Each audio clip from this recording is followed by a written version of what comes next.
दोस्तों नमस्कार, मैं हूं डॉक्टर प्रदीप प्रसन्न। आप सबका स्वागत है हिंदी की बिंदी चैनल पर। हिंदी भाषा, हिंदी व्याकरण, हिंदी साहित्य संबंधित तमाम तरह के तथ्यात्मक टॉपिकों की जानकारी हम इस चैनल के माध्यम से देते हैं। आइए आज नया टॉपिक कुछ सीखते हैं।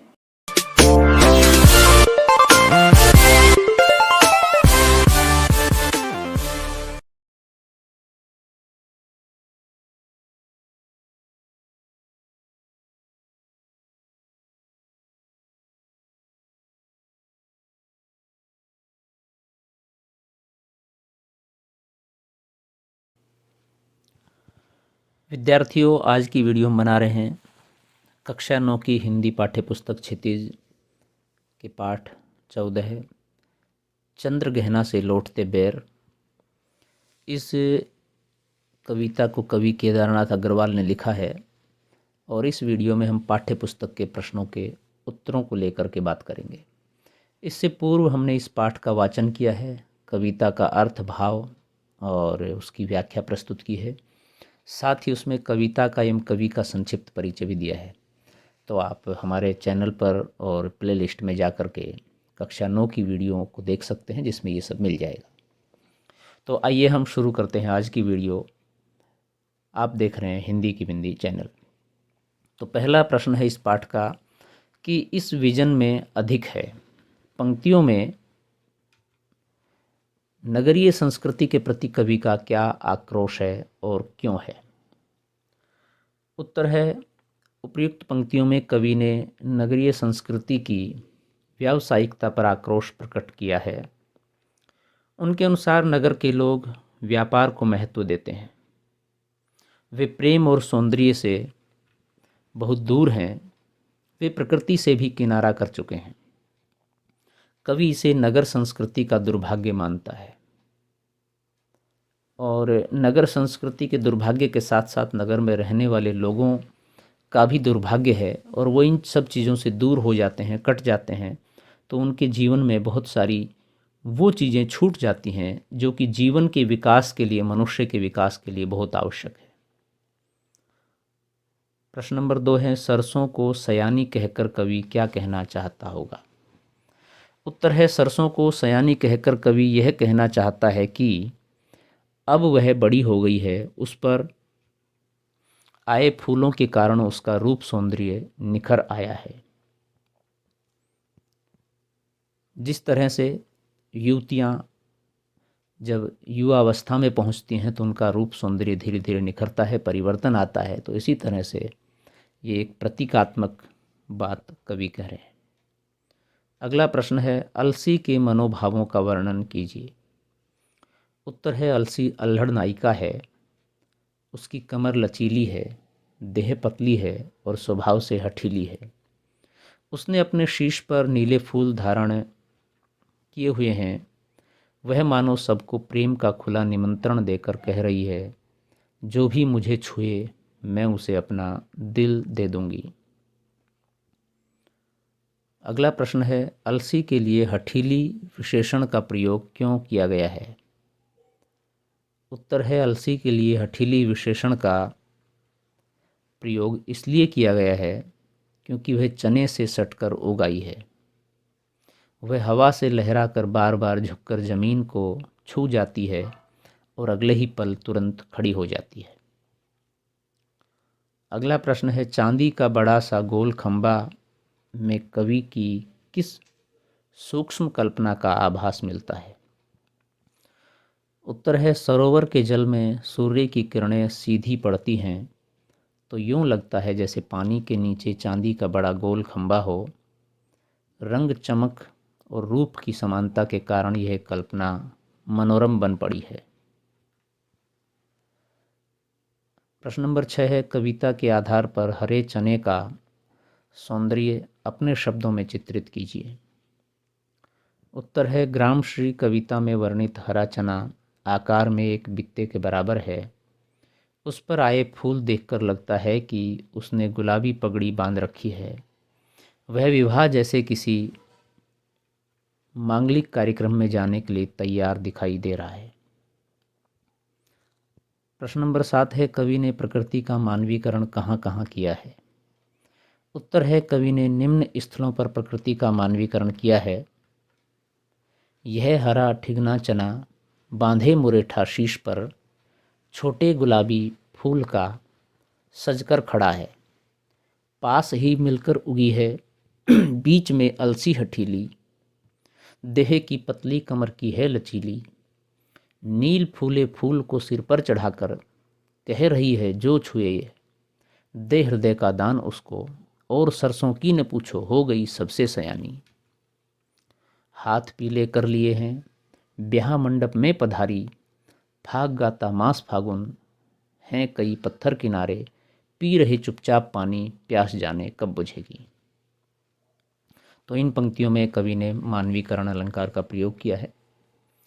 अगला प्रश्न है, कविता में से उन पंक्तियों को ढूंढिए जिनमें निम्नलिखित भाव व्यंजित हो रहा है और चारों तरफ सूखी और उजाड़ जमीन है, लेकिन वहाँ भी तोते का मधुर स्वर मन को स्पंदित कर रहा है। उत्तर है उपयुक्त भाव को व्यंजित करने वाली पंक्तियां हैं। बांझ भूमि पर मीठा मीठा रस टपकाता, इधर उधर रीवा के पेड़, सुग्गे का स्वर कांटेदार कुरूप खड़े हैं, टें टें टें टें सुन पड़ता है। रचना और अभिव्यक्ति के प्रश्नों की बात करें तो अगला प्रश्न है, और सरसों की न पूछो।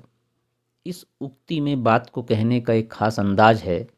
हम इस प्रकार की शैली का प्रयोग कब और क्यों करते हैं? उत्तर है, हम इस तरह की शैली का प्रयोग प्रशंसा करते समय करते हैं। अत्यधिक आश्चर्य, निंदा या भावों की अति दिखाने के लिए भी इसका प्रयोग किया जाता है, जैसे कि अरे उस दुष्ट की करतूतों की न पूछो, अरे ताजमहल की ऊंचाई की न पूछो। क्यों? इसका कारण है, प्राय हम किसी भाव से इतने अधिक अभिभूत हो जाते हैं कि कोई शब्द उसे व्यक्त नहीं कर पाता, तब हम शब्दों की लाचारी बताने के लिए ये कहते हैं उसकी बात मत पूछो। यानी कि हम वहाँ पर उस बात को ख़त्म कर देते हैं कि उसे क्या शब्दों में कहा जाए। अगला प्रश्न है, काले माथे और सफ़ेद पंखों वाली चिड़िया आपकी दृष्टि में किस प्रकार के व्यक्तित्व का प्रतीक हो सकती है? उत्तर है, काले माथे और सफ़ेद पंख वाली चिड़िया किसी ऐसे स्वार्थी व्यक्तित्व का प्रतीक हो सकती है जो दूसरों का शोषण करने के लिए तत्पर रहता है। वह दूसरों की भलाई के बारे में सोचे समझे बिना मौके की तलाश में रहता है और मौका पाते ही उसे अपना शिकार बना लेता है। भाषा अध्ययन के प्रश्नों की बात करें तो अगला प्रश्न है 11वां। बीते के बराबर, ठिगना, मुरेठा आदि सामान्य बोलचाल के शब्द हैं, लेकिन कविता में इन्हीं से सौंदर्य उभरा है और कविता सहज बन पड़ी है। कविता में आए ऐसे ही अन्य शब्दों की सूची बनाइए, जैसे मेड़, हठीली, सयानी, ब्याह मंडप, फागुन, पोखर, खंबा, चकमकाता, चट, झपाटे, सुग्गा, जुगल जोड़ी, चुप्पे चुप्पे। ये सब सामान्य शब्द हैं जो खास तौर से देशज भाषा, ग्रामीण भाषा में प्रयोग किए जाते हैं। अगला प्रश्न है, कविता को पढ़ते समय कुछ मुहावरे मानस पटल पर उभर आते हैं, उन्हें लिखिए और अपने वाक्यों में प्रयुक्त कीजिए। उत्तर है, कविता में आए कुछ मुहावरे, हृदय का दान देना यानी कि प्रेम करना। पद्मावती के रूप सौंदर्य का वर्णन सुनते ही रतन सेन ने उसे अपने हृदय का दान दे दिया। सयानी होना यानी समझदार होना। मिनी को देखते ही काबुली वाले को याद आया कि उसकी अपनी बेटी भी सयानी हो गई होगी। हाथ पीले करना, विवाह करना। अपनी बिटिया के हाथ पीले करने के बाद गरीब माँ बाप ने चैन की सांस ली। पैरों के तले होना, एकदम निकट होना। कवि जहाँ बैठा था वहीं पैरों के तले ही पोखर था। ध्यान निद्रा त्यागना, सहज हो जाना। मछली देखते ही बगुला ध्यान निद्रा त्याग देता है। गले के नीचे डालना, खा जाना। भूखा भिखारी सूखी रोटियां गले के नीचे डालता जा रहा था। हृदय चीरना, दुख पहुंचाना। प्रेमी युगल द्वारा एक दूसरे के साथ विश्वासघात करना हृदय चीरने वाली बात होती है। पाठ्येतर सक्रियता की बात करें तो प्रस्तुत अपठित कविता के आधार पर उसके नीचे दिए गए प्रश्नों के उत्तर दीजिए। ये कविता है देहात का दृश्य। अरहर कल्लों से भरी हुई फलियों से झुकती जाती है, उस शोभा सागर में कमला ही कमला बस लहराती है। सरसों दानों की लड़ियों से दोहरी सी होती जाती है, भूषण का भार संभाल नहीं सकती है कटी बल खाती है चोटी उसकी हिरणखुरी के फूलों से गूंथ कर सुंदर, अनआमंत्रित आपोलंगा है इंगित करता हिल हिल कर। है मसें भीगती गेहूं की तरुणाई फूटी आती है, यौवन में माती मटर बेली अलियों से आंख लड़ाती है।